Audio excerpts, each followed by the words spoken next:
പറഞ്ഞോ ഒരു കിട്ടോ പിന്നെ നമുക്ക് 1,000 നിക്കാഹാണുള്ളത്. നമ്മൾ മെനു എന്ന് പറഞ്ഞിട്ടുണ്ടെങ്കിൽ ഒരു ചിക്കൻ ബിരിയാണി എന്താണ് ചിക്കൻ മന്തി കുട്ടൻ ബിരിയാണി, ഇതാണ് ഈ 2 ഐറ്റം റൈസാണ് നമുക്കുള്ളത്. പിന്നെ ഉള്ളത് സൈഡായിട്ടുള്ളത് ചിക്കൻ കൊണ്ടാട്ടം, 2 ഉള്ളി 1 അച്ചാറ്. ഇതാണ് ആര് ചോദിച്ചാലും പറഞ്ഞുകൊണ്ട് ചിക്കൻ മന്തി കുട്ടൻ ബിരിയാണി. ഇതൊരാൾക്ക് മിസ്സാവരുത്. ഏകദേശം നമുക്കൊരു 300ഓളം സിറ്റിംഗ് ഉണ്ട്.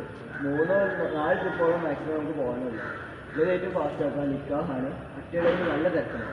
നിക്കാഹ് പ്ലസ് കല്യാണം കൂടിയാണ്. അങ്ങനെ ആകുമ്പോൾ നമുക്ക് ചാർജായിട്ട് ഇല്ലാവലാണ് പ്രതീക്ഷിക്കുന്നത്. ചായപ്പീടി ഉണ്ടോ? ഇല്ല, ചായപ്പീടില്ല. അപ്പോൾ ഉള്ളത് ഏറ്റവും മാക്സിമം നല്ല രീതിയിൽ ചെയ്യാം. പലരും പല ക്യാരക്ടറേക്കാണ്. ഒന്നായിട്ട് വരുന്നതുകൊണ്ട് ഒരുപാട് കാശാർ ഇതുണ്ടാവും. എനിക്ക് ഓരോ നമുക്ക് മാക്സിമം പറ്റുന്ന രീതിയിൽ എല്ലാം ചെയ്യാമെന്ന് പറയാം. ഒരാളൊന്നും റിട്ടേൺ പറയാനൊന്നും ചെയ്യരുത്. ഒരു വള്ളി പിടിച്ച് ജസ്റ്റ് വർക്ക് ചെയ്യുക, ഞാൻ പോവാം. വേറെ ഇതിന് വൈകിട്ട് വേറെ ഇതൊന്നുമില്ല. എന്താണ് നിങ്ങൾ എന്തെങ്കിലും വേണമല്ലോ? കാര്യം നല്ല ഒരു ടേബിൾ കാലിയായി കാണുന്നത്. മീൻസ് നമ്മൾ ഏത് സാധനത്തിന് വെച്ചതിന് ശേഷം മാത്രം ഇവിടുന്ന് റൈസ് എടുക്കുക, അവിടെ വെച്ചതിന് ശേഷം മാത്രം സാധനം എടുക്കുക. മറ്റേ റൈസ് കാലിയായിട്ട് സാധനം ഉണ്ടാവില്ല.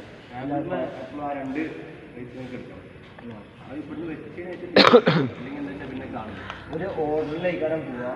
എപ്പോഴും 2 ടേബിൾ എക്സ്ട്രാ സാധനം വെക്കുക, കൂടുതൽ വെച്ചെടുക്കാൻ പറ്റും. ഉണ്ടാകുമ്പോൾ നമുക്ക് ആ ആൾക്കാർ ഇരിക്കുന്ന സാധനം കിട്ടും, നമുക്ക് ഫാസ്റ്റായിട്ട് എത്തും. മാക്സിമം ഇവിടുന്ന് ലോങ് അത്രയുണ്ട്. മാക്സിമം പാസ് ചെയ്ത് എടുക്കാം. നമ്മളെല്ലാവരും അറിയുന്ന ആൾക്കാരാണ്. അല്ലെങ്കിൽ ആ സാധനങ്ങൾ കൃത്യമായിട്ട് പാസ് ചെയ്താൽ എല്ലാവർക്കും ഒരേപോലെ എടുക്കും. മറ്റേത് ഒരാൾ അവിടെ നിന്ന് ഇവിടെ നിന്ന് തിരിച്ചു പോകുമ്പോഴത്തേനൊക്കെ ലാഗ് എടുക്കണമെങ്കിൽ അറിയാം. ആ കാര്യങ്ങൾ ശ്രദ്ധിക്കുക. മാക്സിമം എല്ലാവരും നല്ല രീതിയിൽ സംസാരിക്കുക. ഈ ടൈമുള്ള എന്തെങ്കിലും കാര്യങ്ങൾ വർക്കിന് ടൈമൊന്നും ഉപയോഗിക്കുക. കാരണം പലരും പല കാര്യത്തിലാണ് ബട്ടൺസ് ഉണ്ടാവും ആ ടൈമിൽ കേട്ടോ. തൊപ്പി മസ്റ്റാണ്. ഒരിക്കലും നമ്മളെ ഭാഗത്തുനിന്ന് ഒരു എറർ കാരണം ഫുഡിൽ പൈസ നമുക്ക് കാര്യങ്ങളൊന്നും വരാൻ പാടില്ല. തൊപ്പ് ഇടണം. ഗ്ലൗസ് എല്ലാവർക്കും 2 ദിവസം കൊടുക്കുന്നുണ്ട്. എല്ലാവർക്കും വരും. ഗ്ലൗസ് മസ്റ്റായിട്ടാണ്. വെജിൻ്റെ ആൾക്കാർ വെജ് നോക്കുക, ചിക്കൻ ആൾക്കാർ ചിക്കൻ. ഞാൻ എൻ്റെ പണി ചെയ്ത് വെച്ചാൽ ഉള്ളി ഇവിടെ കൊടുന്ന് വെച്ചിട്ടുണ്ടെങ്കിൽ നിൽക്കുന്നത് കൃത്യമായിട്ട് ഫുൾ ടൈം പറയുകൊണ്ടിരിക്കണം എല്ലാ സാധനങ്ങളും. ഏകദേശം 2-2.5 മണിക്കൂർ പരിപാടി ഉണ്ടാവും. ആ ടൈമിൽ കൃത്യമായിട്ട് നമ്മൾ പരിപാടി ചെയ്യുക, ഫാസ്റ്റ് ആക്കുക. മതിയടാ ജന്തി